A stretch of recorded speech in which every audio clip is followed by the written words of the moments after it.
యెషువ గారి దివ్యనామంలో ఈ కార్యక్రమాన్ని వీక్షిస్తున్న మీ అందరికీ నా ప్రేమపూర్వకమైన శుభాకాంక్షలు తెలియపరుస్తూ ఈ దినమంతా తండ్రి మనందరినీ ఆశీర్వదించునుగాక. ఈ కార్యక్రమం గురించి అనేక మందికి తెలియపరుస్తారని కోరుకుంటున్నాను. మనందరికీ తెలిసిన పాటే పాడుతూ తండ్రి గణపరుద్దాం. హల్లెలూయా. తండ్రికి మహిమ కలుగునుగా. హల్లెలూయా, హల్లెలూయా. గట్టిగా స్తోత్రం చెబుదాం. హల్లెలూయా. నీ తోడు లేక, నీ ప్రేమ లేక, ఇలలోన ఏ ప్రాణి నిలువలేదు. అడవి పువ్వులే నీ ప్రేమ పొందగా, అడవి పువ్వులే నీ ప్రేమ పొందగా, మా ప్రార్థన ఆలకించుమా ప్రభువా, మా ప్రార్థన ఆలకించుమా. ఎన్ని తలచినా, ఏది అడిగినా,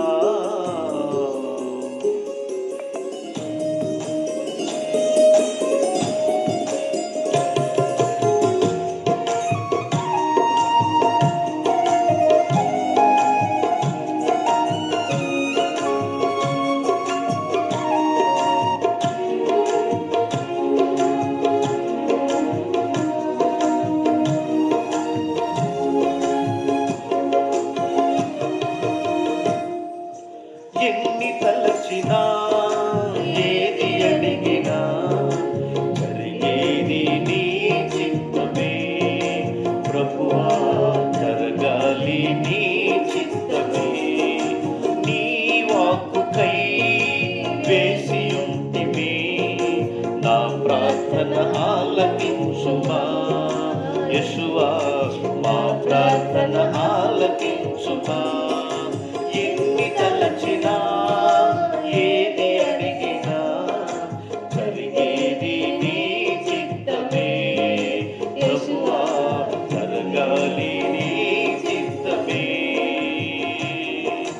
నీ వాక్కుకై వేసి ఉంటిమి, మా ప్రార్థన ఆలకించుమా ప్రభువా, మా ప్రార్థన ఆలకించుమా. ఎన్ని తలచినా, ఏది అడిగినా, జరిగేది నీ చిత్తమే. గోరి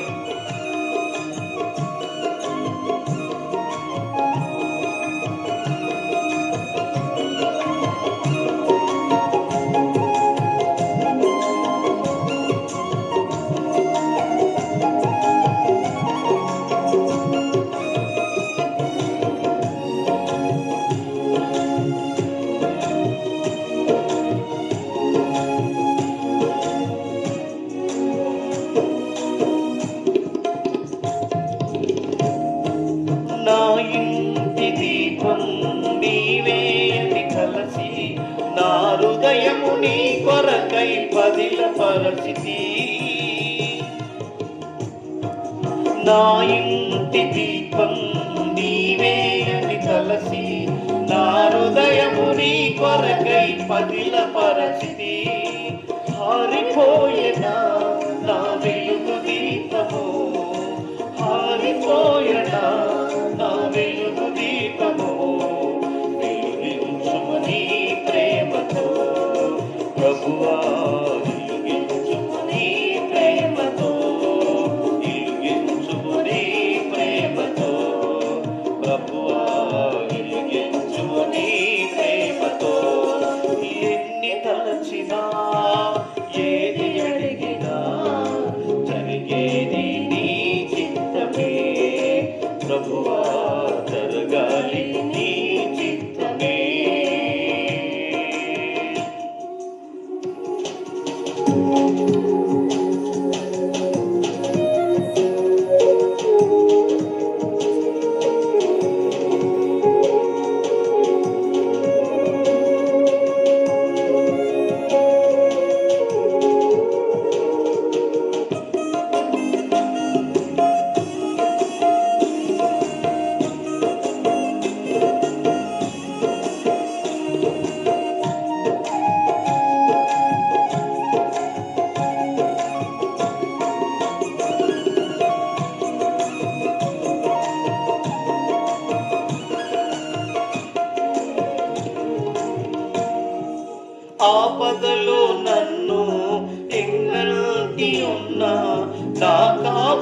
నీవై నన్నాదుకుంటివి. ఆపదలో నన్ను వెన్నంటి ఉన్న నా కాపరి నీవై నన్నాదుకుంటివి. లోకమంతయు నన్ను విడిచిన, లోకమంతయు నన్ను విడిచిన నీ నుండి వేరు చెయ్యవు ప్రభువా, నీ నుండి వేరు చెయ్యవు. ఎన్ని తలచినా ఏది అడిగినా జరిగేది నీ చిత్తమే ప్రభువా, జరిగేది నీ చిత్తమే. ఎన్ని తలచినా ఏది అడిగినా జరిగేది నీ చిత్తమే. యెషువా జరగాలి నీ చిత్తమే. ఎన్ని తలచినా ఏది అడిగినా జరిగేది నీ చిత్తమే ప్రభువా, జరిగేది నీ చిత్తమే. జరిగేది నీ చిత్తమే. నా స్థితి గమనించి నన్ను ప్రేమించి నా కొరకై కలవరిలో యాగమైతివా. నా స్థితి గమనించి నన్ను ప్రేమించి నా కొరకై కలవరిలో యాగమైతివా. నీదు యాగమే నా మోక్ష మార్గము, నీదు యాగమే నా మోక్ష మార్గము. నీ యందే నిత్య జీవము ప్రభువా, నీ యందే నిత్య జీవము. ఎన్ని తలచినా ఏది అడిగినా జరిగేది నీ చిత్తమే ప్రభువా, జరగాలి నీ చిత్తమే. ఎన్ని తలచినా ఏది అడిగినా జరిగేది నీ చిత్తమే ప్రభువా, జరగాలి నీ చిత్తమే. నీ వాక్కుకై వేచి ఉంటిమి, మా ప్రార్థన ఆలకించుమా ప్రభువా, మా ప్రార్థన ఆలకించుమా, మా ప్రార్థన ఆలకించుమా ప్రభువా, మా ప్రార్థన ఆలకించుమా. పరమ తండ్రికి మహిమ కలుగును గాక. తండ్రి ఇచ్చిన సమయాన్ని బట్టి యావేకి మహిమ కలుగును గాక. శ్రేష్టమైన సమయంలో మనం అందరం కూడా యావే ఇచ్చినట్టు ఈరోజు వాగ్దానాలన్నీ మనం నేర్చుకోవడానికి సిద్ధంగా ఉన్నాం. యావే మనందరినీ కూడా దీవెన కలుగునట్లుగా, ఆశీర్వదించబడినట్లుగా, ఎప్పుడునూ కదలబడని వారుగా, కదలించబడిన వారుగా మనం ఉండాలని ఆయన కోరుకుంటున్నాడు. ఎన్నడను కదలించబడకుండా ఎప్పుడు స్థిరమైన మనసు కలిగినట్టు వారుగా, నీతిమంతులు ఎప్పుడు కదలించబడని రాయబడింది. ఎన్నడను ఎప్పుడును కదిలింపబడరు అని రాయబడింది. ఎవరు కదిలింపబడరు అనే విషయాన్ని బట్టి మనం నేర్చుకుందాం. కీర్తనల గ్రంథంలో 16వ అధ్యాయం 8వ వాక్యంలో ఈ రీతిగా దావీదు అంటాడు. ఏం చెప్తున్నట్టు దావీదు ఏమంటాడంటే, ఆయన నా కుడిపార్శ్వములను ఉన్నాను గనుక నేను కదల్చబడను. ఇక్కడ రాయబడిన మాట ఏంటంటే, సదాకాలం యావేందు నా గురి నిలుపుచున్నాను, ఆయన నా కుడిపార్శ్వమందు ఉన్నాడు గనుక నేను కదల్చబడున్నాడు. ఈరోజు ఒక మనిషి గురి, ఒక గురి ఎట్టు ఉండాలి అంటే, మనం చూసినట్టు గురి ఒకటిగానే ఉండాలి, రెండుగా ఉండదు. కారణం ఏంటంటే, రెండు గురులు ఉంటే గురి తప్పింది. మనం చేసి ఒక లైన్గా గురి, పిస్టులు ఉంటారు, పోలీసు వారు ఇలా పెట్టి కాలుస్తారు, ఒకే గురి మీద కాలుస్తారు. దావీదు గురి అయిందట. ఈరోజు యాటగాని యొక్క గురి కానివ్వండి, పోలీసు వారి గురి కానివ్వండి, పిస్టల్ తీసుకుని ఎలా పెడతారు, అలాగనే దానికంటే శ్రేష్టమైంది నేను నా గురి ఎవరి మీద ఉందనంటే, సదాకాలము నా గురి నిలుపుచున్నాను, ఆయన నా కుడి పార్శ్వమున ఉన్నాడు కనుక నేను కదల్చబడు. ఈరోజు అటు ఇటు కదలకుండా ఆయన కుడి పార్శ్వమున మనకు ఉన్నప్పుడు మనం ఎటు కూడా కదల్చబడమని లేఖనాల ద్వారా మనం తెలుసుకుంటున్నాం. కనుక 55వ కీర్తన 2వ వచనంలో కూడా అద్భుతమైన మాట రాయబడింది. కాబట్టి పిల్లరా, ఈరోజు మనము కదులుతున్నాము అంటే ఆయన లేనంటే. ఇప్పుడు ఇల్లు కట్టుకున్నామండి, ఒక పందిరో ఏది వేసుకున్నప్పుడు, వర్షం వచ్చినప్పుడు, ఊగుతున్నప్పుడు, ఆ పందిరి కదులుతున్నప్పుడు అటు ఇటు తునుగుతూ ఉంటారు. చాలామంది ఇటు అటు తూగుతూ ఉంటారు. తాగినోడు ఎలా తూగుతాడు, ఇట్లా తూగుతూ ఉంటాడు. మరి సహోదరి సహోదరులారా, ఒక మనిషి గురి ఒకదాని మీద ఉంచాలి. నానా రకాల మీద గురి పెడితే తూలుతూ ఉంటావు. కాబట్టి కొంతమంది అటు వెళ్తారు, ఇటు వెళ్తారు, ఆ డినామినేషన్, ఇది అది రకరకాలుగా కల్లబుల్లి చేస్తూ ఉంటారు. నో, మనం ఏంటంటే మన గురి సదాకాలము మన యాశ్వమసీ మీద ఉండాలని ఈ వాక్యాన్ని తెలియపరుస్తుంది. కాబట్టి దావీదు అంటాడు, నా గురి సదాకాలం దేవుని ఉంచుతున్నానని లేఖనం ద్వారా తెలియపరుస్తున్నాడు. 55వ అధ్యాయం కీర్తన గ్రంథంలో 22 వాక్యం చదువుదాం. నీతిమంతులను ఆయన ఎన్నడను కదలండి. ఎవరు నీతిమంతులు అంటే, నీ భారము యావే మీద మోపము, ఆయన నిన్ను ఆదుకును. నీతిమంతులు ఆయన ఎన్నడూ కదలించబడ్డని లేఖనాల ద్వారా తెలియపరుస్తున్నాడు. మన భారం అంతా కూడా యావే మీద వేసినప్పుడు మనం ఏ రోజు అయినా కానీ ఎన్నడైనా కానీ నీతిగా జీవిస్తే మనం ఎప్పుడూ కదలించబడ్డాం. కాబట్టి ఆయన మన కుడిపార్శ్వంగా ఉంటాడని ఈ వాగ్దానం ద్వారా తెలుసుకున్నాం. కీర్తన గ్రంథం 21వ అధ్యాయం 7వ వచనంలో చదువుదాం.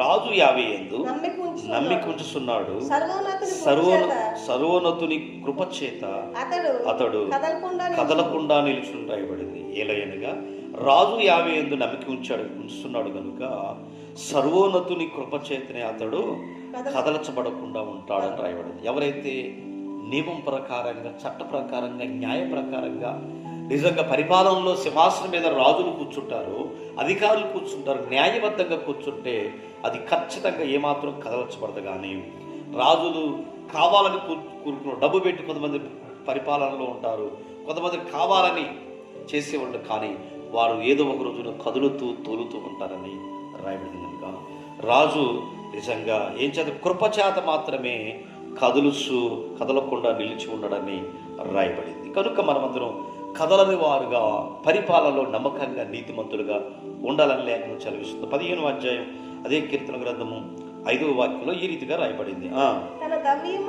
తన ద్రవ్యమును వడ్డీకియుడు లంచపుచ్చుకొనుడు, ఈ ప్రకారం చేయవాడు ఎన్నడను కదలచబడు. ఇక్కడ రాయబడిన మాట, తన ద్రవ్యమును వడ్డీకియకుండా, నిరపరాధుని చెరపకుండా, లంచం పుచ్చుకొనకుండా ఈ ప్రకారం చేయవాడే ఎన్నడను కదల్చేవాడు. పరిపాలకులు లంచాలు ఇచ్చి, ఆ డబ్బులు ఇచ్చి పరిపాలన చేస్తూ ఉంటారు. నో, ఆ పరిపాలన కొంతవరకే ఉంటుంది. డబ్బు అయిపోతే పరిపాలన ఆగిపోతుంది. కొంతమంది జీతాలు ఇచ్చి పరిపాలన చేస్తూ ఉంటారు, ఆ జీతం ఇగపోతే వాడు రాడు. ఈరోజు పిల్లరా, పరిపాలన అనేది దేవుడు కృపచేత అది నియమించబడితే కదలకుండా ఉంటుందని ఈ మాట తెలియపరుస్తుంది. కాబట్టి ఆ ప్రకారం చేయవాడు ఎన్నడూ కదలచబడి. ఎందుకంటే లంచం పుచ్చుకోకుండా, వడ్డీకికుండా, ద్రవ్యము నిరపరాధులు చెరపకుండా మరి మంచిగా న్యాయబద్ధంగా పరిపాలన చేస్తే ఖచ్చితంగా కదలకుండా ఉంటాడని ఈ మాట తెలియపరుస్తూ ఉంది. తండ్రికి మహిమ. 112వ కీర్తన గ్రంథం 5-6 వచనాల్లో ఒక ఆశ్చర్యకరమైన మాట రాయబడింది. చదువుదాం. దయాళులను అప్పించువాడును భాగ్యవంతుడు, అట్టివాడు ఎన్నడను కదలచబడడు. హల్లెలూయా చెప్పండి. దయాళుడును, అప్పించువాడును, భాగ్యవంతుడును, న్యాయమర్శులలో వ్యాజ్యం గెలుసును కనుక అట్టివారు ఎన్నడను కదలచబడ్డ. కనుక నీతిమంతుడు నిత్యము జ్ఞానములో నుందురు అని, ఎప్పుడు కదలచబడకుండా జ్ఞానంతో ఉంటారని రాయబడి. చివరిగా అద్భుతమైన వాక్యం పౌలు చెప్తాడు కదా, దీన్ని ఎవరన్నా తెలియపరుస్తాడు. దావీదు ఏమంటాడంటే, ఇందాక కదలచబడరు, నీతిమంతులు నిత్యము జ్ఞాపకంలో నుందురు అని రాయబడింది. ఎవరట? దయాళులను, అప్పించువారును, భాగ్యవంతులను, న్యాయమర్శుల్లో వ్యాజ్యం గెలుసును కనుక అటివారు ఎన్నడను కదలచబడరు. కనుక నీతిమంతులు నిత్యము నిజంగా జ్ఞాపకంలో, దేవుని యొక్క జ్ఞాపకంలో ఉంటారని మాట తెలివిస్తుంది. చివరి మాట మనం చదువుదాం. కొరింథీ పత్రిక 15వ అధ్యాయం 58వ అధ్యాయం ఒక ఆశ్చర్యకరమైన మాట రాయబడి. కాగా నా ప్రియులారా, స్త్రీలను కదలని వారును ప్రభు కార్యాభివృద్ధి ఎన్నటికి ఆసక్తులై ఉండు అని రాయబడింది. ఇక్కడ రాయబడుతున్న మాట ఏంటంటే పౌలు చెప్తున్నాడు, ఏమంటాడంటే, నా ప్రియ సహోదరులారా, మీ ప్రయాస ప్రభునందు వ్యర్థము కాదని ఎరిగి స్థిరులను కదలని వారును ప్రభు యొక్క కార్యాభివృద్ధులందు ఎప్పటి ఆసక్తులు ఉండండి. పరిశుద్ధుడు జీవాధిపతి యావే తండ్రి యాశ్వమేషీకి అప్పచెప్పిండు. నిజంగా ప్రవక్తలు చేశారు, అలాగనే అపొస్తలులకు అప్పచెప్పబడిన వారు ఎన్నడూ కదలకుండా నిలిచేవారుగా, స్థిరమైన మనస్తత్వంతో ప్రయాసమత్వం వ్యర్థం కాదని వారు నిజంగా కదలని వారుగా స్థిరులుగాను ప్రభు కార్యాల అభివృద్ధి యందు ఎప్పుడూ కదలని వారుగా ఉన్నారు. కాబట్టి ఈరోజు ఈ సువార్త మనకు అందింది. కాబట్టి ప్రతి ఒక్కరు కూడా కదలని వారుగా స్థిరులుగా నిజంగా ఎప్పుడు అటు ఇటు తోలకుండా, ఎందుకంటే ఆయన మన కుడిపార్శ్వంగా ఉన్నప్పుడు మనం కదలకుండా ఉంటాం. సదాకాలం మన గురి ఆయన మీద పెట్టినప్పుడు నిజంగా మనం పడే ప్రయాస అర్థం కాదు. కాబట్టి మన ప్రయాస అర్థం కాకుండా కార్యాభివృద్ధి యందును యాశ్వమేషీ యొక్క కార్యాభివృద్ధిని యందు ఎప్పటికీ ప్రభు యందు ప్రయాసపడ్డ మనమందరం కూడా మన ప్రయాస అర్థం కాదని, మనం చేసే యొక్క ప్రతి పనిలో నమ్మకంగా నీతిమంతులుగా ఆయన యొక్క బిడ్డలుగా మనం ఉంటే కదలొచ్చు. కృప చూపినటి తండ్రి న్యాయవంతులుగా మనందరం నిలబెట్టి స్థిరులుగా ఉంచునుగా. ఆమేన్. ప్రభు పనిలో కార్యాభివృద్ధిలో అభివృద్ధి పరిస్థితి నీతిమంతులుగా నిత్యం మనందరిని నడిపించునుగా. మీ అందరికీ నా హృదయపూర్వకమైన షలోం తెలియపరుస్తున్నాము. దయచేసి ఈ కార్యక్రమాన్ని లైక్ చేయండి, సబ్స్క్రైబ్ చేయండి, ఈ ఛానల్ గురించి అనికి తెలియపరచండి. మీకు ఉచితంగానే కార్యక్రమాన్ని ఏర్పాటు చేసి అందిస్తున్నాం. ప్రతిరోజు మానకుండా మీకు ఈ దిన ఆ వాగ్దానాలన్నింటినీ తెలియపరుస్తున్నాం. తండ్రి మనందరినీ ఆశీర్వదించి ఈ కార్యక్రమాన్ని ఇంతవరకు చూసి మీ కొరకు ప్రార్థన చేస్తాను. కృప కలిగిన తండ్రి పరిశుద్ధుడు, నీ బిడ్డలందరూ ఎందరైతే ఈ కార్యక్రమాన్ని వీక్షించారో వారిని, వారి పిల్లల కుటుంబాలు దీవించమని, ఆ ఈ కార్యక్రమాన్ని ప్రభు ఏర్పాటు చేసిన బిడ్డలను బట్టి అయ్యా మేము తండ్రి ఈ ఉపవాస ప్రాంతంలో ఇది గణపరిచినట్లుగా మాకు సాయం చేయమని, వివాహ వేడుకలు అయ్యా ఇదిగా పుట్టినరోజు కార్యక్రమాలు, గృహ కూడికలు, ఇది సువార్తలు, సభలు జరిపిస్తున్న ప్రతి వారు దీవించమని, మేలుతో నింపి సహాయం చేయమని మమ్మల్ని అందరినీ చేతులు కప్పచెప్పుకుంటూ యాశ్వమేషీ గారి దివ్యనామం ద్వారా అడుగుతున్నాం తండ్రి. ఆమేన్. మీ అందరికీ నా ప్రేమపూర్వకమైన షలోం అండి. యావే తండ్రి మనందరినీ ఆశీర్వదించి దీవించుగాక. అందరికీ షలోం షలోం.